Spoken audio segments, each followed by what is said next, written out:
Just when I realize you've been shutting me out.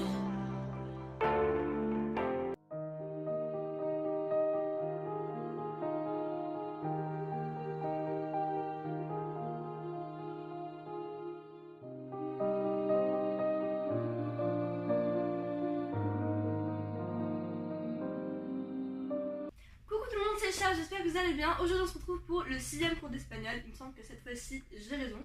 Bref, je vous mets les cours précédents si vous les avez pas vus en barre d'infos comme ça, vous pouvez les regarder. Petit aparté, si vous voulez que je regarde là, c'est juste que j'ai marqué tous les verbes du coup irréguliers pour n'en oublier aucun sur un cahier, comme ça au moins voilà, j'en oublie pas et ça évite que je vous remette des petits mots par-ci par-là, j'ai oublié ça, j'ai oublié ci parce que je sais que je suis comme ça.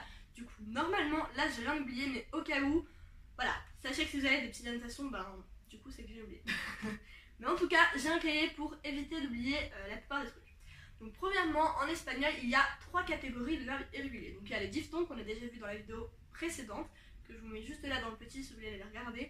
N'hésitez pas à les regarder parce que sincèrement c'est très différent de l'espagnol d'Espagne ou du Mexique ou autre.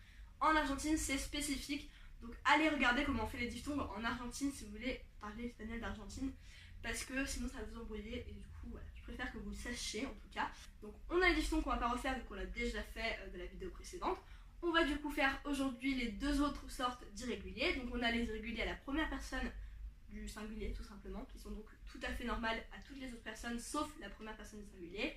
Et les verbes qui sont totalement à toutes les personnes irréguliers. Du coup, ce qu'on va faire, c'est qu'on va d'abord commencer par ceux qui sont irréguliers seulement à la première personne, pour que voilà, vous les connaissiez.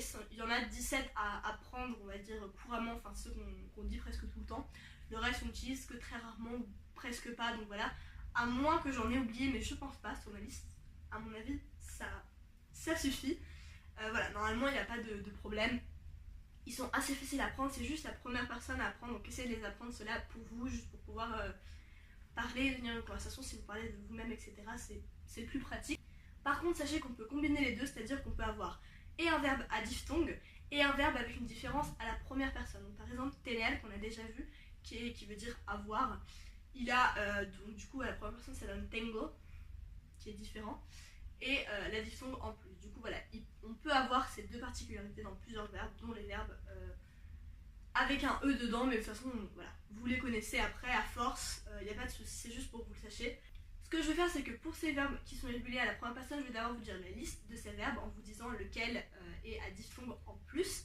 Et après, je vous dirai du coup, pour chaque verbe, quelles sont les premières personnes pour que vous puissiez les apprendre. Sachant que le reste, je ne vais pas m'attarder dessus sur toute la conjugaison en entier parce que c'est des conjugaisons normales. Donc si jamais vous voulez quand même les conjuguer en entier normalement, sachant qu'il y en a 17, ça va être très long dans cette vidéo, donc on va pas le faire ici.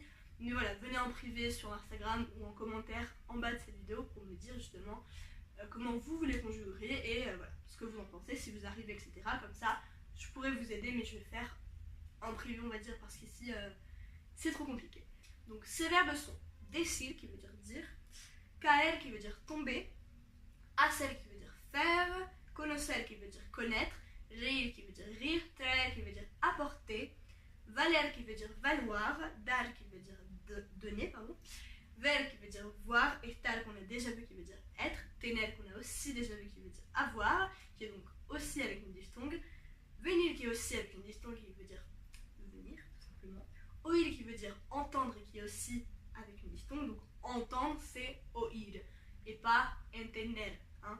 Ensuite on a traducir et conducir, donc ça c'est les verbes en cir à la fin, vous allez voir qu'ils se conjuguent tout à fait normalement à toutes les personnes comme je l'ai dit, sauf à la première. Tous les verbes en cir ils finissent par la même terminaison à la première personne, c'est comme ça. Donc traducir ça veut dire traduire et conducir, conduire tout simplement. Ensuite on a salir qui veut dire sortir et pas salir, hein. Et poner qui veut dire mettre. Du coup voilà, on a les 17 verbes de cette liste, on va maintenant les conjuguer. Tener et estar, on va pas les reconjuguer parce qu'on les a déjà fait dans la vidéo spéciale être et avoir, pardon. Du coup, voilà, on va pas la refaire encore une fois parce que ça sert strictement à rien vu qu'on l'a déjà fait. Mais voilà, si vous voulez aller regarder ou savoir comment ça se conjugue, tout simplement allez regarder la vidéo que je vous ai mis dans le petit i. Et venir, du coup, il est exactement pareil que tener, c'est-à-dire qu'à la première personne, il change, mais il a aussi une diphtongue. Donc voilà, c'est le seul, c'est les deux seuls, tener et venir, qui ont cette diphtongue plus. cette particularité, on va dire. C'est les seuls qu'on utilise couramment en tout cas. Après, on utilise peut-être d'autres, etc. qui ne viennent pas maintenant tout de suite. Mais voilà, couramment on utilise juste tener et venir qui sont et à la fois diphtongues et à la fois différentes à la première personne. Du coup, on va commencer à les conjuguer. Du coup, decir, ça donne à la première personne digo. Donc, yo digo, tout simplement. Je vous l'écris à chaque fois à côté pour vous sachiez. Ensuite, caer, ça donne caigo. Donc, yo caigo. Ensuite, hacer, hago. Donc, yo hago. Conocer, ça donne conozco. Yo conozco. Reír, ça donne río. Donc, yo río. Traer, ça donne traigo. Donc, yo traigo. Valer, ça donne valgo. Yo valgo. Ver, ça donne veo. Dar, ça donne doy. Venir, ça donne vengo. Donc, yo vengo. Oír, ça donne oigo. Donc, yo oigo. Traducir et conducir, ça donne traduzco et conduzco. Donc, c'est comme conocer, sauf que conocer, ça finit en ER. Donc, tous les verbes en ser et en sil, on va dire, c'est Z, C, O à la première personne. Donc, c'est conduzco, traduzco, conozco. Salir, ça donne salgo, donc yo salgo, et poner, ça donne pongo, yo pongo. Donc comme vous le voyez, c'est souvent go à la fin, ou hoy, donc doy, estoy, pongo, digo, etc. Ou alors sco, tout simplement, conduzco, traduzco, etc. Donc voilà. Du coup, maintenant on va pouvoir passer à la dernière irrégularité des verbes en espagnol d'Argentine en tout cas. Il me semble qu'en Espagne c'est les mêmes irrégularités, enfin c'est les mêmes catégories on va dire, c'est pas la même chose, ça se fait pas pareil, mais c'est les mêmes irrégularités. En tout cas la diphtongue est très différente de l'Espagne tout simplement, donc voilà. L'Argentine utilise une diphtongue plus simple on va dire que celle de l'Espagne pour moi à mon avis. Et voilà, du coup la dernière catégorie c'est la catégorie du coup la dernière catégorie c'est celle tout simplement des verbes irréguliers à toutes les personnes. C'est-à-dire que voilà, il n'y en a aucune qui se ressemble, ou alors elles sont très bizarres, ou alors elles n'ont rien à voir avec l'infinitif, voilà. Donc, je vais d'abord vous dire la liste des verbes, et ensuite on fera pareil la conjugaison verbe par verbe.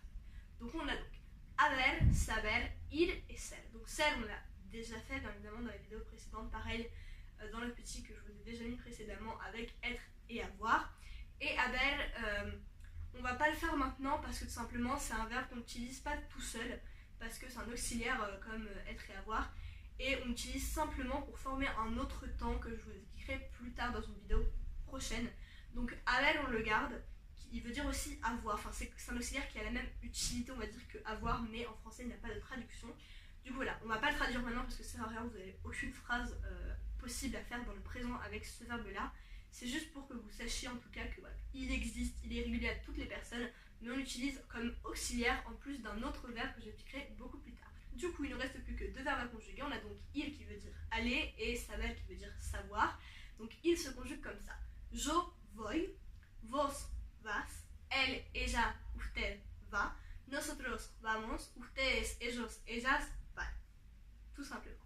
Et saber c'est yo sé, vos sabes, él, ella, usted sabe, nosotros sabemos, ustedes, ellos, ellas saben, tout simplement. Du coup voilà, on a fini avec les irréguliers au présent, j'espère que vous avez compris, n'hésitez pas à me poser des questions ici sur Instagram, de partout, où vous voulez, je vous réponds, il n'y a pas de souci. Désolée pour le retard des vidéos, des cours d'espagnol, etc. Je vais essayer maintenant de poster une seule vidéo par semaine parce que je suis à la fac et que c'est très compliqué de suivre le rythme, de poster, de monter, de mettre les sous-titres. Oui, j'allais me dire poner les sous-titres, ça veut rien dire. Je sais, de mettre les sous-titres du coup et de publier parce que voilà, il faut que je trouve un moment pour chaque chose, sachant que j'ai énormément de devoirs et de choses à faire. Donc voilà, pour ceux qui demandent, je suis en licence d'espagnol et du coup voilà, pour l'instant je sais pas ce que je vais faire, mais c'est juste, je suis en licence d'espagnol. Donc voilà, j'espère que ça vous a plu, je vous fais plein de gros bisous et je vous dis à la prochaine. Ciao. A dream come true.